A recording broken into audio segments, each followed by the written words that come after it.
Bom dia, graça e paz. Eu gostaria de estar compartilhando com vocês uma palavra de Deus pro coração de vocês. E é uma palavra que é muito séria. Eu preciso que vocês prestem muita atenção naquilo que Deus quer falar. Caso não consiga entregar tudo em um único vídeo, eu farei segundo, terceiro, quantos vídeos forem necessário, mas eu passarei exatamente tudo aquilo que Deus quer que eu passe. Então, eu preciso que vocês prestem atenção e vejam o vídeo, ouçam a palavra de Deus até o final, para que vocês possam entender aquilo que Deus está querendo transmitir a vocês. Amém? A palavra se encontra em Mateus 25, a respeito da parábola das 10 virgens. Eu vou ler os 5 e os 6. Amém? Como o noivo demorou a chegar, todas ficaram sonolentas e adormeceram. À meia-noite foram acordadas pelo grito: vejam, o noivo está chegando. Eu me perguntando para Deus, eu falando: Senhor, a gente sabe que existem 10 virgens, 5 prudentes e 5 insensatas, porém todas adormeceram. Todas vieram adormecer, então a igreja estava dormindo, a noiva estava dormindo. E ouviu-se um grito. Eu falei: Deus, o que o Senhor quer falar aí? O que tem nesse grito? E então Deus falou para mim: Michele, um grito. A noiva está dormindo, mas alguém está acordado. Alguém quem? Não tem o nome, então é alguém desconhecido. Enquanto a noiva está dormindo, alguém está acordado. Alguém grita. Não tem nome, então é desconhecido. E esse alguém grita: vejam. Quando esse alguém grita vejam, é o quê? Estou chamando a atenção de vocês para mim. Eu quero a atenção, vejam. O noivo está chegando. Ele está chegando. Então, como é que eu vou dizer fulano está chegando, ciclano está chegando, se eu não conhecer fulano ou ciclano?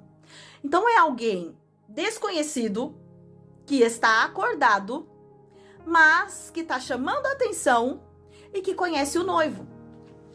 E aí Deus falou para mim, falou: Michele, todo o silêncio da minha parte foi interrompido por algo, um grito, algo estrondoso, algo grandioso que virou notícia no mundo inteiro.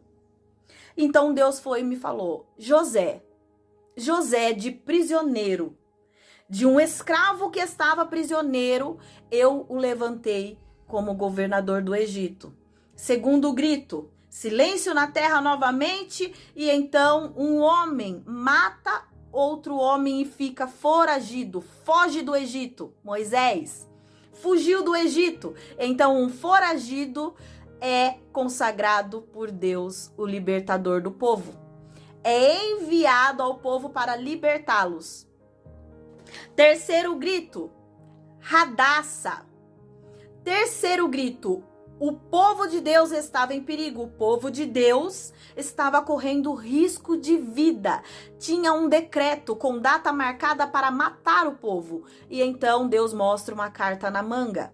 Quem? Radassa, uma judia que estava no trono. Rainha, foi levantada como rainha. Um grito que se ouviu no mundo todo, que se festeja esse grito até hoje. Então, um quarto grito. Qual é o quarto grito? Um menino, um rapaz, está no campo cuidando das ovelhas. Ninguém lembra dele, nem mesmo sua família. Um rapaz que não tem nem lugar à mesa. Então é ungido a rei de Israel.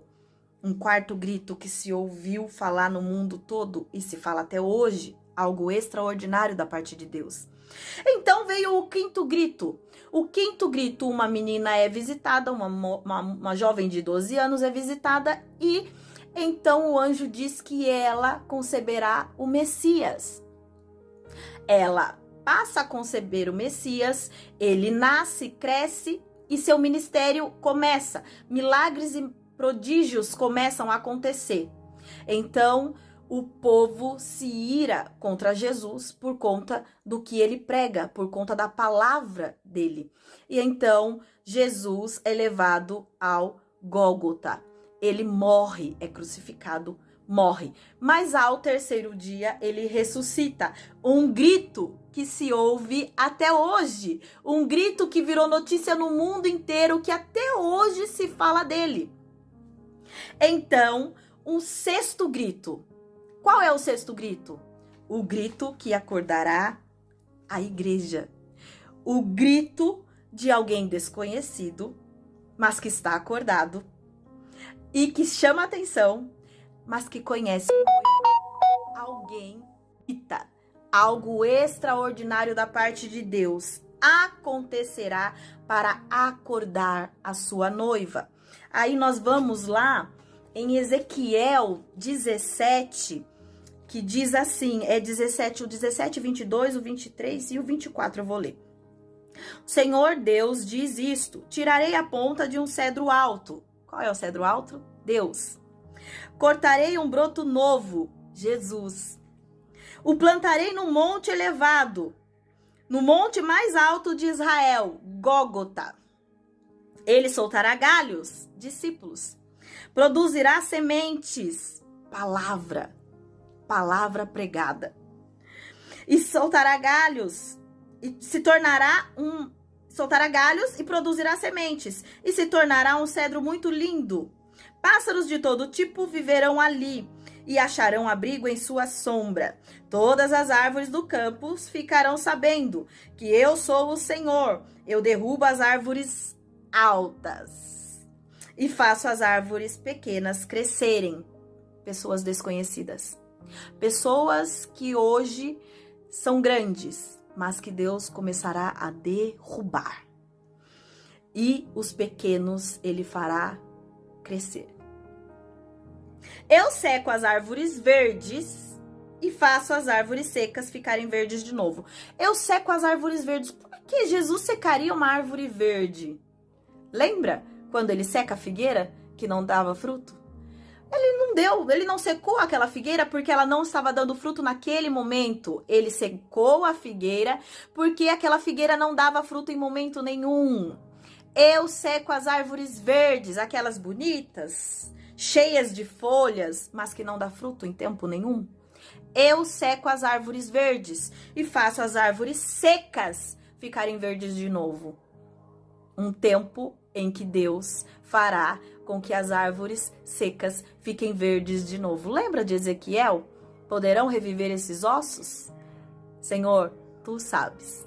Então profetiza. Profetiza. E então esse grito acontecerá. O sexto grito, para que esse tempo seja colocado diante de nós, seja revelado diante de nós. E aí, eu meditando nessas palavras e falando com Deus, falando assim, Senhor, beleza, esse é o sexto grito, algo grandioso vai acontecer, algo estrondoso vai acontecer, e então o povo começará a ser levantado, um povo desconhecido começará a ser levantado, o Senhor vai começar a bater pessoas que estão no trono, que estão em posições que não estão fazendo nada, mas, e o sétimo grito? E então Deus disse, o sétimo grito, então será o arrebatamento. Virá um tempo de 3 anos e meio, aonde esses 3 anos e meio servirá para acordar a noiva, porque aqui diz, vejam, o noivo está chegando. Ele não chegou. Ele está chegando. 3 anos e meio para que a noiva acorde e entenda que o noivo está chegando. Para um povo que não tem como produzir fruto, então começará a ter folhas e terá a oportunidade de produzir frutos. E aqueles que não produziram até agora serão derrubados, serão secos. Aí, Deus me falou do sétimo grito. Então, quando Deus me falou do sétimo grito, eu fui lá para Apocalipse. Deus me levou em Apocalipse 10, que diz assim: então vi um anjo poderoso descendo do céu, envolto numa nuvem, com um arco-íris sobre a cabeça. Seu rosto brilhava como o sol e seus pés eram como colunas de fogo. Tinha na mão um livrinho aberto. Um livro conta o quê? Uma história. O anjo pôs o pé direito no mar e o pé esquerdo na terra.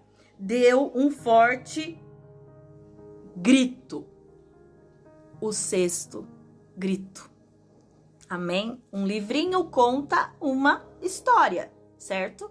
E o anjo deu um grito. João conta aqui que ele então ouviu vozes de 7 trovões. E quando ele ia começar a escrever, então uma voz forte do céu disse: as coisas em que os 7 trovões disseram não as escreva, mantenha em segredo até o tempo do fim.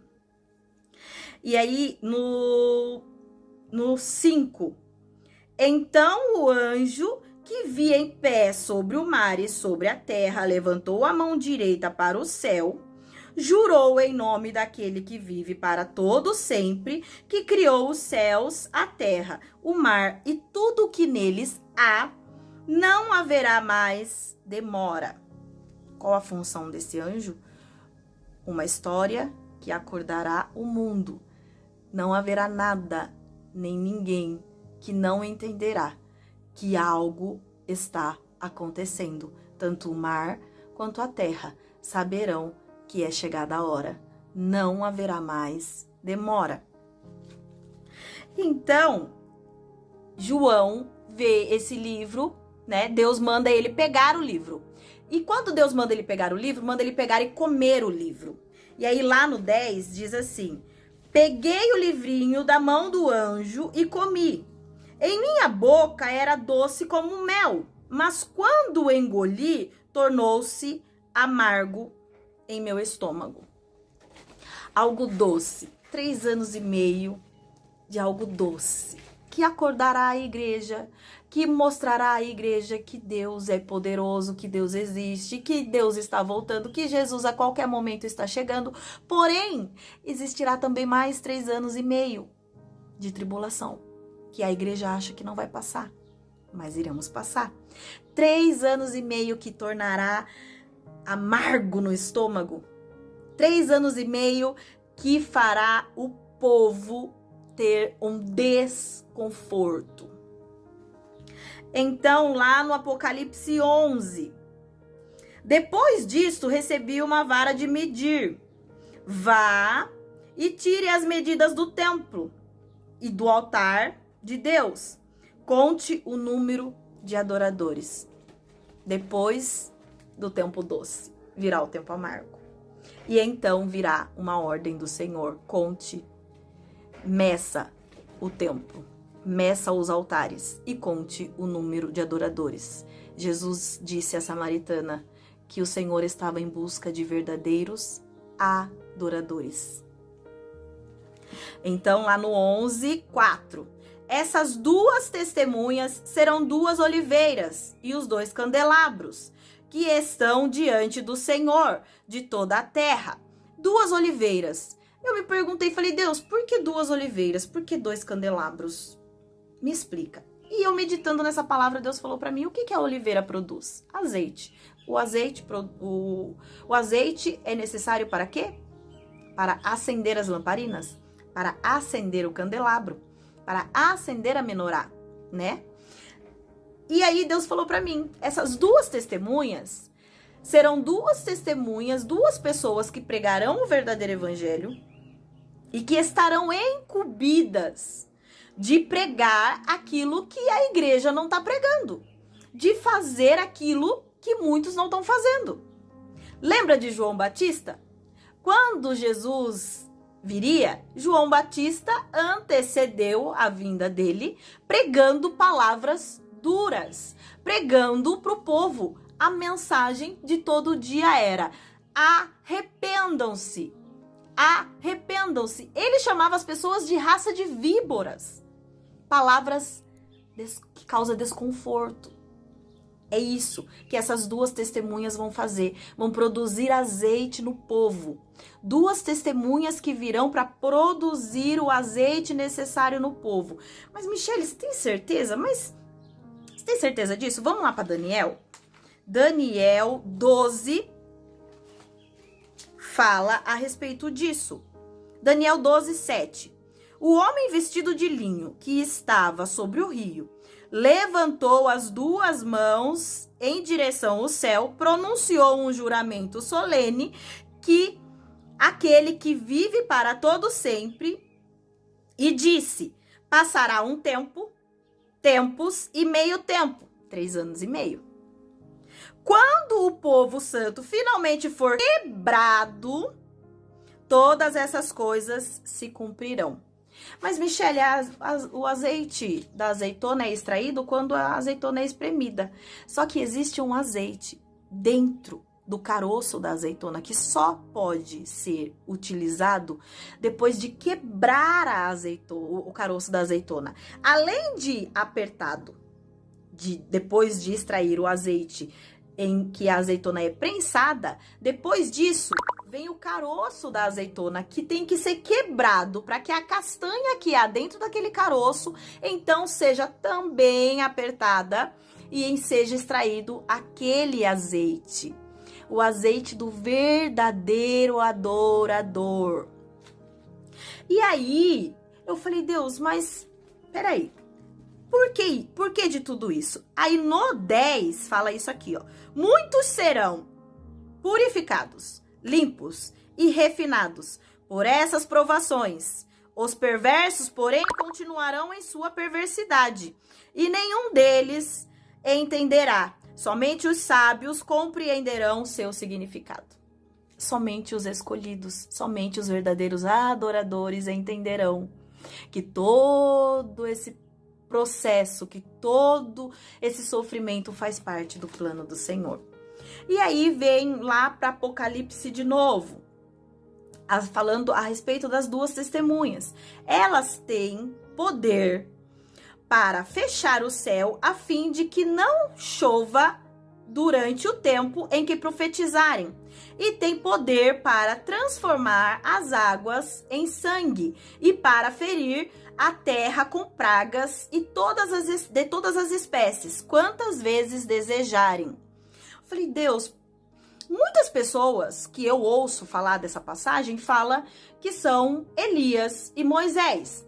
E aí Deus falou para mim, Michele, não é Elias e Moisés. Elias e Moisés não vai voltar.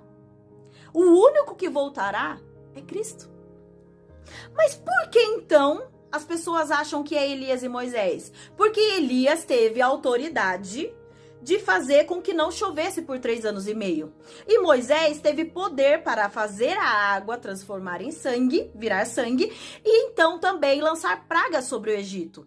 Por isso essas pessoas acreditam que seja Elias e Moisés. Porém, Deus disse para mim, Michele, é alguém como Elias, desconhecido, mas com autoridade, porque conhece a Deus. É alguém como Moisés, alguém que não é desconhecido, que é conhecido tanto pelo povo hebreu como o povo do Egito. É alguém conhecido, mas que está incumbido de tirar o povo da terra para o tempo de tribulação e então estarem prontos para a terra prometida. O que aconteceu? Moisés, ele foi alguém apenas incumbido de tirar o povo do Egito, levar o povo para o deserto, para então entrarem em Canaã. É por isso que Deus permite que as pessoas acreditem que seja Moisés. Lá em Mateus 17, Mateus 17, 10, os discípulos lhe perguntaram: por que os mestres da lei afirmam que é necessário que Elias volte antes que Cristo venha? Jesus respondeu: de fato, Elias vem e restaurará tudo. Elias vem, então tem um novo Elias vindo. Elias vem. Eu, porém, lhes digo, Elias já veio, mas não o reconheceram e preferiram matá-lo. E aí no 13 diz assim: então os discípulos entenderam que ele estava falando de João Batista. Assim como Deus enviou João Batista para preparar o caminho para Jesus, com palavras duras, João Batista pregava a mesma mensagem: arrependam-se, arrependam-se. Ele chamava as pessoas de raça de víboras, palavras que causavam desconforto no povo. Palavras duras. Depois que Deus usou João Batista, então Jesus começa seu ministério. E então vem todo o tempo do ministério de Jesus. E assim ele fará agora. Ele usará essas duas testemunhas, assim como ele usou João Batista. O primeiro, né? O primeiro que foi como Elias. Alguém direcionado como Elias, mas que não era Elias. Era com a autoridade, com a ousadia de pregar contra o pecado. De pregar palavras duras de arrependimento. Você entendeu? Lá, quando Acabe precisou ouvir algumas verdades, Elias foi usado com autoridade. No tempo de Jesus, João Batista foi usado com autoridade. E neste tempo agora, essas duas testemunhas serão usadas com autoridade para pregar o verdadeiro evangelho. Palavras que causarão desconforto no povo. E muitos se levantarão contra essas testemunhas. Muitos se levantarão contra elas. Então, são incumbidas de levar o povo para a tribulação. Aí você vai dizer, mas Michele, isso acontecerá no intervalo entre a sexta e a sétima trombeta. E nós estamos esperando a primeira trombeta. Aí é que tá o segredo da Bíblia. Aí é que está aquilo que os 7 trovões gritaram e que era para ter mantido em segredo. É isso que estava escrito no livrinho, o segredo do Senhor. As trombetas já estão sendo tocadas há muito tempo. Mas, Michele, como isso? Leia Apocalipse 8, que fala a respeito das trombetas. Leia Apocalipse 8, mas leia com os olhos espirituais. E Deus vai mostrar para vocês que as trombetas já estão sendo tocadas há muito tempo. Assim como o livro, a Bíblia inteira, ela não foi escrita em ordem cronológica, o livro de Apocalipse também não está escrito em ordem cronológica. Então, o que acontece? O povo, achando que é o alecrim dourado, achando que não vai passar pela tribulação, tá esperando o toque da primeira trombeta. Quando, na verdade, a quarta trombeta tocou na ressurreição de Cristo. Há milhares de anos atrás, foi tocada a quarta trombeta. Quando Jesus foi crucificado, houve escuridão por três horas. Após Jesus ser morto, ele ficou lá no túmulo por 3 dias. 3 dias. Ao terceiro dia ele ressuscitou. No terceiro dia ele ressuscitou. Então o que Deus mostrou para mim? Quarta trombeta foi tocada. Leia lá que você vai ver, porque não vai dar tempo, eu não vou conseguir, é muita coisa para mim poder falar das trombetas. Mas leia lá com os olhos espirituais que você vai ver muita coisa. Leia com a mente aberta, leia com os olhos abertos e você verá. Lá na quarta trombeta, fala a respeito do toque da quarta trombeta, que aconteceu quando Jesus morreu, foi crucificado, morreu e ressuscitou. Quando ele ressuscitou, foi na quarta trombeta. Então, quarta trombeta. Ele morreu e ficou 1 dia, 2 dias. Ao terceiro dia, ele ressuscitou. Quantas trombetas da quarta para a sétima falta? Quinta, sexta, sétima trombeta, a ressurreição. Então, o arrebatamento acontecerá. A sétima trombeta tocará. Vamos lá em Apocalipse 15. O 7º anjo tocou sua trombeta e fortes vozes do céu gritaram. Mais um grito. 7º grito. O 7º grito. Até o 6º grito, o grito foi algo estrondoso na terra, que a terra ficou sabendo. Porém, no 7º grito, a 7ª trombeta toca. E então, o mundo, céus, terra e mar fica sabendo que houve um grito. O último grito.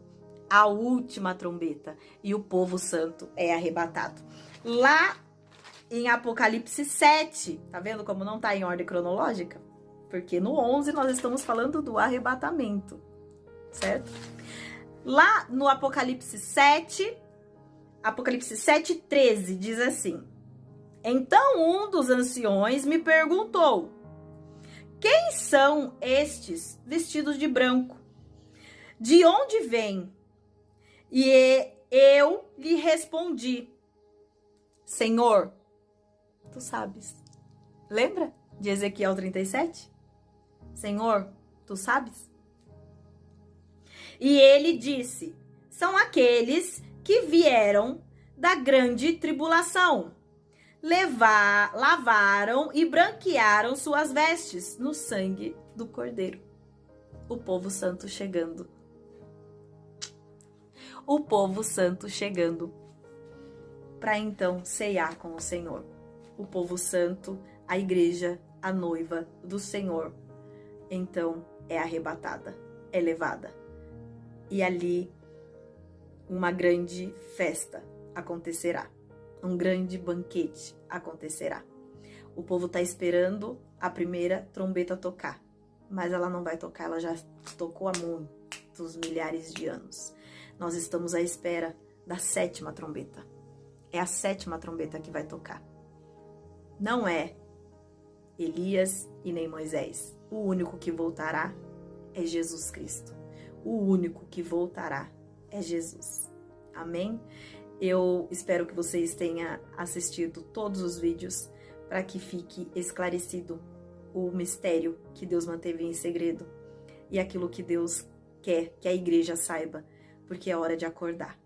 É hora da igreja acordar, porque as trombetas já estão sendo tocadas há muito tempo.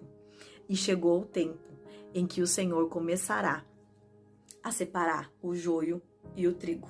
Não tem alecrim dourado para ser arrebatado antes da tribulação. É joio e trigo, e ambos precisará passar na peneira. E é só depois de passar na peneira que então será revelado quem é joio e quem é trigo. Para o arrebatamento acontecer. Amém? Fica com essa palavra.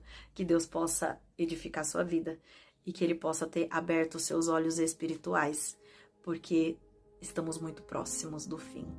Estamos à espera de um grito que acordará a noiva e então um tempo de 3 anos e meio confortável virá. Porém, depois desses 3 anos e meio confortáveis, virá 3 anos e meio de tribulação, que o povo será provado, para ser aprovado. Amém? Fica com essa palavra em nome de Jesus.